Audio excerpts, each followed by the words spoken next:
And Abercorn Street on Savannah's south side is open now after a multi-vehicle accident had it shut down for hours this evening. Thank you for joining us tonight. I'm Ashley Lincoln. The accident happened around 7:30. Metro Police say it involves 4 vehicles. Abercorn Street between Rio Road and Apache Avenue were shut down. All northbound lanes were closed off, and 1 passenger was taken to Memorial Hospital with potentially serious injuries. And hundreds occupied Ellis Square today. The rally was a cry to stop the violence that continues to plague the city. WJCL's Brandon Livornia was at the march and has more on the story. Hundreds marched downtown this morning to Ellis Square. Marchers hope their words will be heard in Savannah to help stop the violence.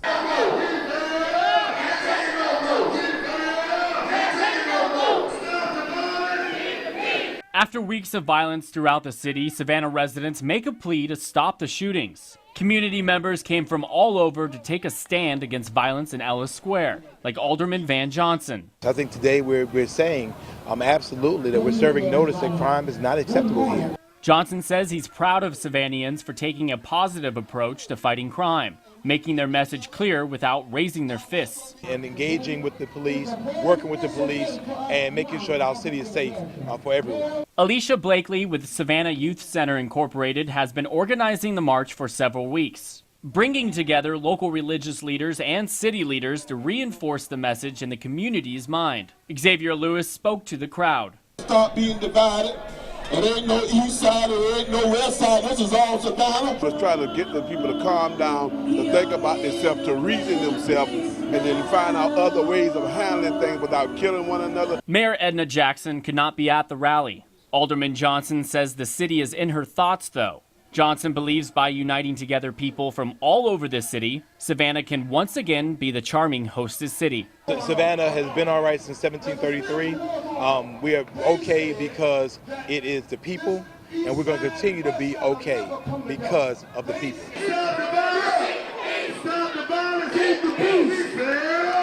For more information on Savannah Youth City Incorporated, visit our website at wjcl.com. In the studio, I'm Brandon Livornia for WJCL News, working for you.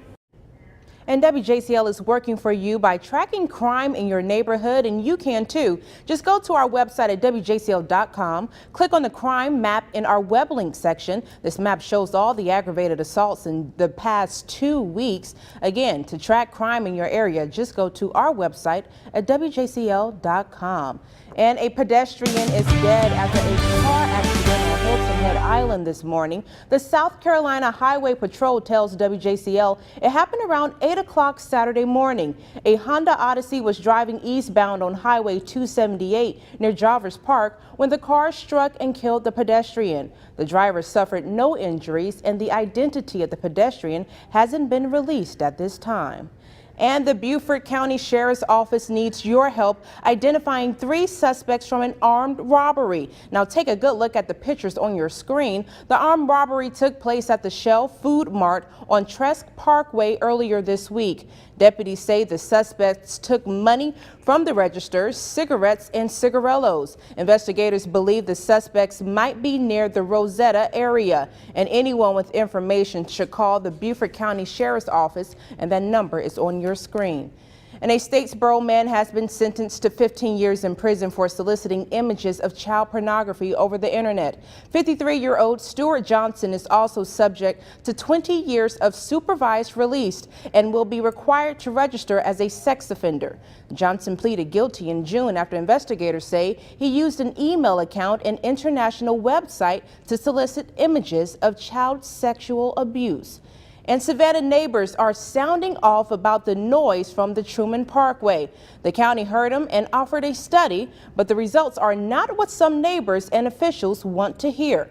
Our own WJCL's Nick Notario explains why some say this is a problem. Cars traveling 55 miles per hour are easy to hear when you're on the side of the highway. To block sound out, there are several walls along the Truman Parkway. But there are none on this stretch that opened earlier this year.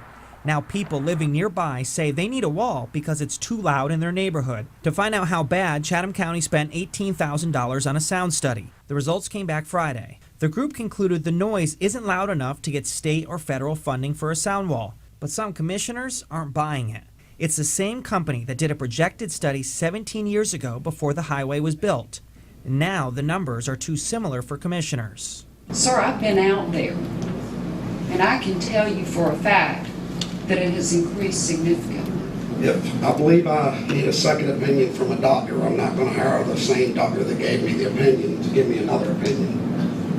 I think possibly we should have hired a firm other than the one that made the projection. If you look, there is a wall on the south side of the new Truman, but its design is to block light.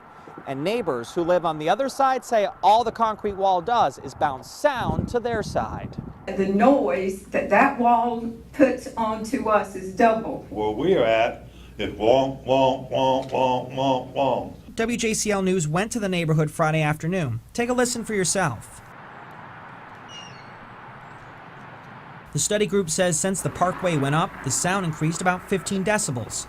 But that's not loud enough to warrant a sound wall.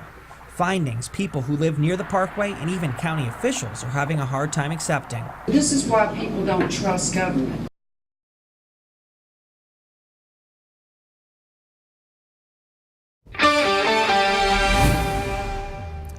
And Jonathan, pretty warm day for fall, right? Yeah, Ashley, we had some really nice weather today. You can't beat this weather at all. Lots of sunshine, warm temperatures. I know you're wondering, Yes. well, it's going to last. Yes, is it going to last? But I am kind of ready for the cool. I can't tell you. You gotta stay. Everyone would change their channel if I tell them right now. Right. Yeah. Here's a look at our forecast as we start the day out. We are seeing plenty of